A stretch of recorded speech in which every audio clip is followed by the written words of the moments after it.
Ayan na nga, guys.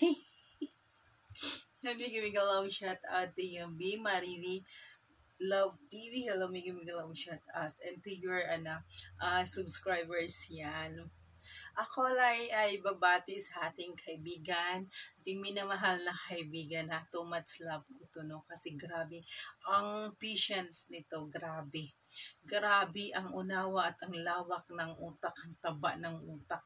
Pero ayan, thank you to you dahil isa ka sa aking kaibigan at ikaw lagi ang nakakausap ko ngayon. So, ito ang greetings ko sa iyo. Congratulations. Ngayon ay monetize ka na.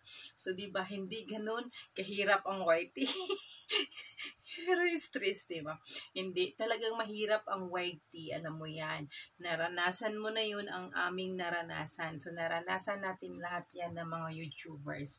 So, ito nga, i-share ko lang sa iyo.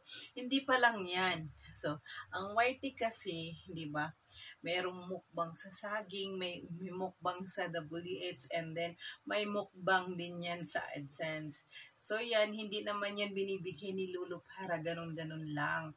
So, kailangan pahirapan muna tayo niyan, titingnan ni Lolo at sinusukat ni Lolo kung paano tayo katyaga at kung paano tayo magbibigay ng importansya sa ating mga ginagawa. Diba? So, kailangan kasi pagbigyan or intindihan ang mga bagay-bagay kung bakit nagkakaganon. So, hindi talaga nun kadali. Hindi lang banana, hindi lang WH. Dollar pati ang hahanapin natin dito. So, yun naman ay ibinigay sa atin para din sa atin. Dahil para magkaroon din tayo ng AdSense. So, yan, lawakan natin ang unawa natin at lawakan natin ang ating pasensya. Pasensya dahil dito hindi talaga ganun kadali ang mag-YT, di ba? Pero ito na nga, nandito lang ako palagi sa iyo kahit kulang din ako sa kaalaman sa larangan ng YT dahil pares din naman tayong baguhan. Pero I make sure to you and then I promise to you if you want me and then you want my help, nandito lang ako, bahalag magkayabag-yabag tayo. So, nandito lang ako always. And then, huwag kang magsawa.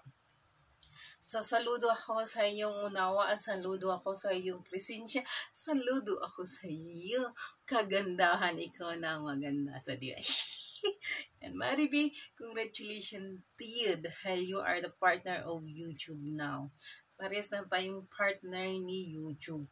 Diba? Hindi ganun kadali talaga ang mag-YouTube. Pero yan, nilalaban natin to parehas. So, nagpapasalamat din ako sa mga